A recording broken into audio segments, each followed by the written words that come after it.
everyone. I'm Larry Ridley, and this is the NFL on EA Sports. Today, we've got an exciting matchup on tap. It's the Redskins coming in at 1-3, going up against the 49ers, who come in at 2-3. For the call, let's send you out to the broadcast booth, where we'll join our commentators, Brandon Guyton and Charles Davis. We are just inside the Beltway, about 10 miles east of the Capitol Dome as we come to you from FedEx Field here in Landover. Nothing like the fanfare of introductions to an NFL game, and that was in evidence a moment ago. Fireworks, pyrotechnics, you name it. This crowd is ready as their guys get set to match up between the San Francisco 49ers and the Washington Redskins. Alongside Charles Davis, I'm Brandon Guyton. Charles, we look at this Redskin team as they interplay here. They were winners last time out, so they'll be looking, Charles, to make it 2 in a row. And what I enjoyed when I watched their game tape and their victory last week is they put it together in every phase. Good offense, good defense, and some key plays on special teams.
the NFL scoreboard in Minneapolis. Early lead in that one for the Packers. We'll keep you updated on that one as it progresses. Kaiser to throw. And he's got his favorite target yet again. It's complete. 23 yards on the play. That's what they need right now. Get the first down, get out of bounds, stop the clock. Just playing smart football, understanding the situation, making the plays necessary, and making sure that clock stops at every opportunity. They'll throw here. Kaiser. And he hits his tight end, Ebron. And he's brought down. A really nice pickup of 14 yards, and it moves the sticks. First down now, but that clock rolling. Here's Kaiser.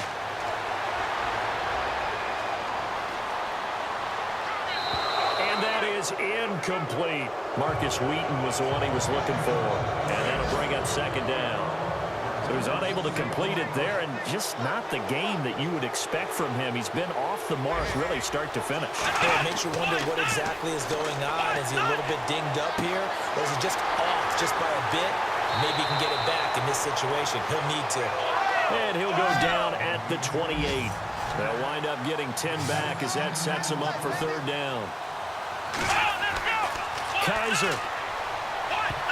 And nearly intercepted there. That would have been ball game if he had clinched it and caught it. Instead, it gives him one more chance here on fourth down. So now it's fourth down and short, and whatever they do, run or pass it, they've got to pick up the first here. Yeah, and you mentioned running it. That is still an option. But as you also said, they've got to do it quickly and get back to the line of scrimmage. So now then, it's a big kick there to get this game back to even. Now the worry is, did you leave too much time on the clock? Because another field goal could still do you in. Granted, we're going to see right here. I would expect that after the kickoff, this offense is going to come out throwing. So those first few plays are going to be the key. Elsewhere, fourth quarter score now for Baltimore. And the Ravens now really pouring it on. If they can hold on to that lead to the end, it would up their win total to 7. Now it's Tannehill. He's going to leave this for his running back. It's complete. And he is hit pretty hard from the side as he's knocked down around the 37. The 49ers now going to use the first of their timeouts as they'll stop it with 25 ticks remaining on the clock. Tannehill now to throw. Throwing over the middle, and it's incomplete. The tight end, Luke Wilson, was the target, and it's third and short. Now we're in the situation where the quarterback's got to take full charge of his huddle. Got to totally command it, make sure all eyes are on him. All focus is locked in. Going to call multiple plays and go over different situations and scenarios to make sure everyone is on the same page. He's going to look deep down the field, and that is incomplete. Down to 15 seconds now. Fourth down now, and defensively, Charles, you know, they're just asking this crew for one more stop. And you know that they're feeling the momentum right now, but they have to be very careful not to get over-exuberant, overexcited, and blow an assignment and give up the big first down.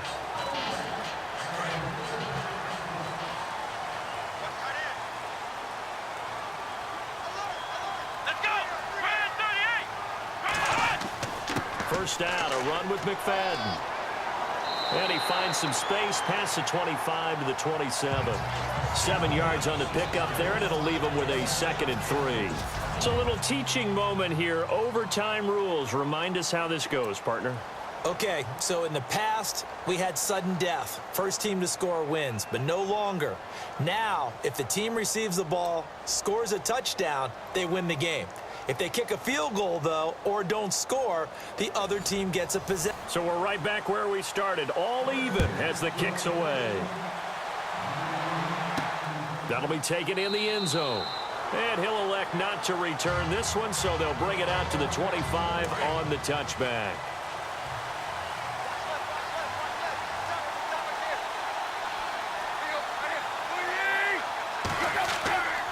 They'll start on the ground with Montgomery. And this one goes nowhere. Losing yardage back at the 22. The loss of a full 3 yards, and now it's 2nd down. Well, you had to punt on your first drive, and on the first play of the second drive, you end up going backwards. I would dare say they need something good to happen right here, right now. And he'll find Thielen on the right side. And he'll be taken down, but not before he gets into enemy territory. Give him 30 yards there. Well, we haven't been shortchanged on offense. Another fun play to watch there on the deep pass. This game has the feel of, a turkey bowl, a Thanksgiving day. You know, when we get together this year and the Davises and the Gaudens get together, that's what our playbook's going to look like they're drawing them up in the dirt, and so far it's working for both of them. To throw on second down is Tannehill. And his throw's going to be incomplete. Jarrell Adams, the tight end, was the target. And it's third down. So third down coming up. And Charles, I guess the question for me, where does 4-down territory begin possibly? I guess for me it begins if you have 4th and 5 or less, because you got to understand your team and know what your play calls are. What do you have that you think you're confident that you can pick up that type of yardage? It might be 4th and 3 for some teams, but I think anything under 4th and 5, they'll think about going for it. They're able to convert on third down, and that sets up a first and goal. So often in overtime, Charles, games are won or lost on one big play. That might have been that big play right there. And the ability to execute it despite the stakes, because let's say we've been there before. We've seen guys, maybe they hyperventilate a little bit when it's their opportunity. Not in this situation. They executed it calmly, and they really got it done. And now they're set up in prime position. Tannehill throwing again. That is caught at the 7-yard line. And this play doesn't go anywhere. Backwards, losing yardage to the 11. That'll go as a loss of 5. And that is going to set up third and goal. Well, that wasn't exactly a work of art, was it? No, that wasn't a thing of beauty. That's just why I don't play in points per reception fantasy league. Is that what they call the receiver PPR? still gets a point there. Yeah. No. And you went that far back. No bueno. Well, I'll tell you what. I wish I had their defense on my fantasy game.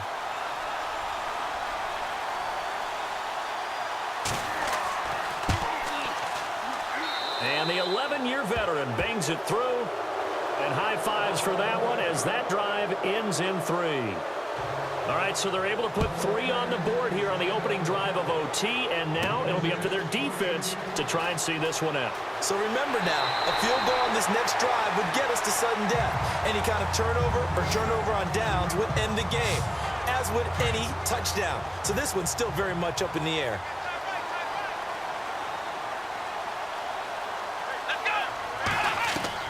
Now the first throw in overtime for Kaiser. Ebron caught left side. And he's out of bounds, able to take this one up to the 35.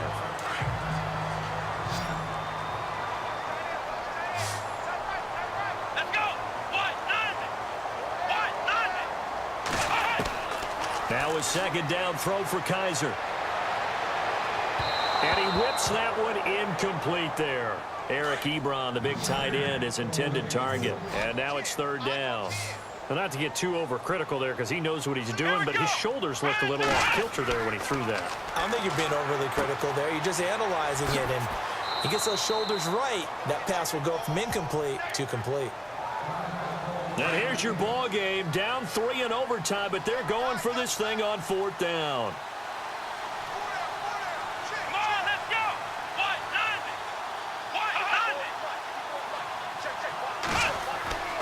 Kaiser yet again. And he finds Stills complete. And he's got the first down as he's up to the 45-yard line. 5 yards on the pickup. And on 4th down, they're able to convert and move the sticks.